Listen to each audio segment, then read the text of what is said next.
आप सभी को नमस्ते जी। आज एक विशेष चर्चा जो आज वर्तमान में चल रही है, इलेक्शन चुनाव, चाहे वो सरपंची का हो और चाहे वो ब्लॉक समिति का जिला परिषद का हो। और मैं बात नहीं करूंगा जो उपचुनाव जो आदमपुर में है, लेकिन एक विशेष जो एक चुनाव के साथ में एक जो बीमारी आती है मैं उस पर चर्चा करना चाहूँगा। वैसे तो आज सभी ज्ञानी हो चले हैं, आगे की आगे बड़ा फेसबुक का ज्ञान, व्हाट्सएप का ज्ञान चलता ही रहता है, लेकिन एक विशेष बीमारी जो चुनाव के साथ में आती है उस पर हम चर्चा करेंगे। मानना ना मानना आपको पता ही है कि आजकल सभी बताते फिरते हैं, लेकिन वास्तविकता में ज्ञानी और बुद्धिजीवी व्यक्ति हम उसको मानते हैं तो जीवन में आचरण में उतारता भी है।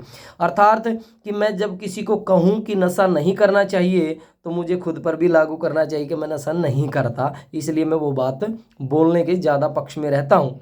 और वैसा होना भी चाहिए कि जितनी सत्य विद्या युक्त हम बातें करते हैं, विद्या की बातें करते हैं, ज्ञान की बातें करते हैं, वो पहले हम अपने जीवन में उतारें फिर दूसरों को कहें। चलो ये विषय अलग है, इस पर हम फिर कभी चर्चा करेंगे। लेकिन जो चुनाव का दौर है और उसमें जो एक बीमारी जो साथ में आती है, ये वो बीमारी है जो रीढ़ की हड्डी तोड़ती है। किसकी रीढ़ की हड्डी तोड़ती है? हमारे समाज की रीढ़ की हड्डी तोड़ देती है, हमारे राष्ट्र की, हमारे गांव की रीढ़ की हड्डी तोड़ देती है। और जो बड़े बुजुर्ग कहते हैं कि जिस व्यक्ति की, मनुष्य की रीढ़ की हड्डी टूट जाती है वो व्यक्ति बेसहारा हो जाता है। वो व्यक्ति खाने पीने के लिए, मल मूत्र त्याग के लिए दूसरों पर आश्रित तो होता है, वो डिपेंड हो जाता है, वो निर्भर किस पे, किसी और पर रहना पड़ता है। और ये वही बीमारी है जो हमारे समाज के रीढ़ की हड्डी तोड़ रही है। ये कौन सी बीमारी है? ये है फरीके नशे की बीमारी, जो सभी प्रत्याशियों के साथ में जुड़ी हुई है। बातें बड़ी बड़ी करते हैं, वादे भी बड़े बड़े करते हैं, लेकिन जो नशा है वो फ्री में बांट करके जो नहीं भी पीता और किसी टोली में, किसी टीम में बैठा है मंडली में और नहीं पीता और फ्री की मिल रही है, वो भी देखता कि मैं टेस्ट करके तो देख ही लूँ, लेकिन वो ऐसी गर्त में धीरे धीरे गिर जाता है जिससे कि उसका परिवार भी टूट जाता है, समाज भी और भाईचारा भी टूट जाता है, उसका जीवन नष्ट हो जाता है। मैं शराब की हानियाँ नहीं बताऊंगा, मैं नशे की हानियाँ नहीं बताऊंगा, क्योंकि वो आपको सामने, आपके इर्द गिर्द वो लोग मिल जाएंगे जो नशे के आदी हो करके नशे में अपने जीवन को बर्बाद कर चुके हैं। ऐसे ऐसे साथी, ऐसे ऐसे युवा, ऐसे ऐसे लोग हैं जो नशे के कारण चोरियां करने लगे, नशे के कारण अपने जीवन को, अपने परिवार को ख़त्म कर दिया, नशे के कारण बलात्कार तक करते हैं और अनाप शनाप की ऐसी कुरीतियां साथ में कुकर्म लेकर के आता है नशा, वो आप सभी जानते हैं। उसकी हानि मैं नहीं बताऊंगा। ये मैं ज़रूर बताना चाहूँगा कि आप जिस गांव के हैं, जिस शहर के हैं, एक अपनी टीम बनाएं, गांव के उन व्यक्तियों को एक बार इकट्ठा करें जो शराब नशा नहीं करता, क्योंकि उसका विरोध वही कर सकते हैं जो खुद नहीं करता। वो दूसरों को थोड़ी कहेगा जो खुद करता है। इसलिए आप जिस शहर गांव के हैं उन बुद्धिजीवी व्यक्तियों को एक बार इकट्ठा करें और इकट्ठा करके एक फैसला लीजिए कि आपके गांव में, आपके शहर में कोई भी प्रत्याशी शराब वितरित नहीं करेगा, नशा वितरित नहीं करेगा।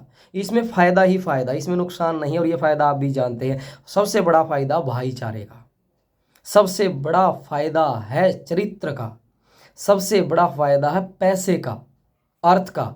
जो प्रत्याशी का लग रहा है वो भी तो अपने ही गांव का है, और जब प्रत्याशी खर्च करेगा तो वो 2 नंबर में ज़्यादा ही वसूलेगा। वैसे तो सारे के सारे 2 नंबर का लगभग आज इतना हो गया कि इकट्ठा करने का प्रयास करते हैं, लेकिन जो ज़्यादा खर्च करेगा उतना ज़्यादा ही काटेगा।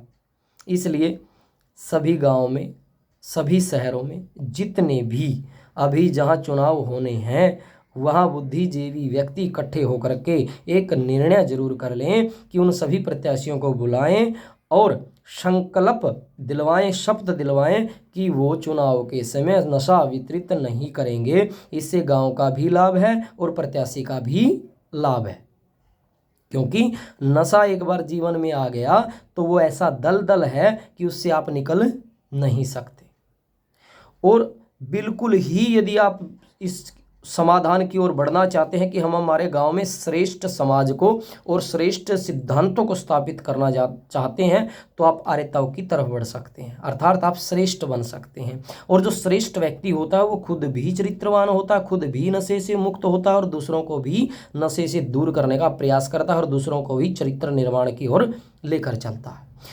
वो जो श्रेष्ठ व्यक्ति है वो अपने साथ में अपने परिवार, समाज और गांव का भी भला सोचेगा और उनकी भी उन्नति के बारे में सोचेगा। जैसे आर्य समाज का नियम कहता है कि प्रत्येक व्यक्ति को अपनी ही उन्नति में संतुष्ट नहीं रहना चाहिए, किंतु सबकी उन्नति में अपनी उन्नति समझनी चाहिए। ऐसा प्रयास आप करिएगा।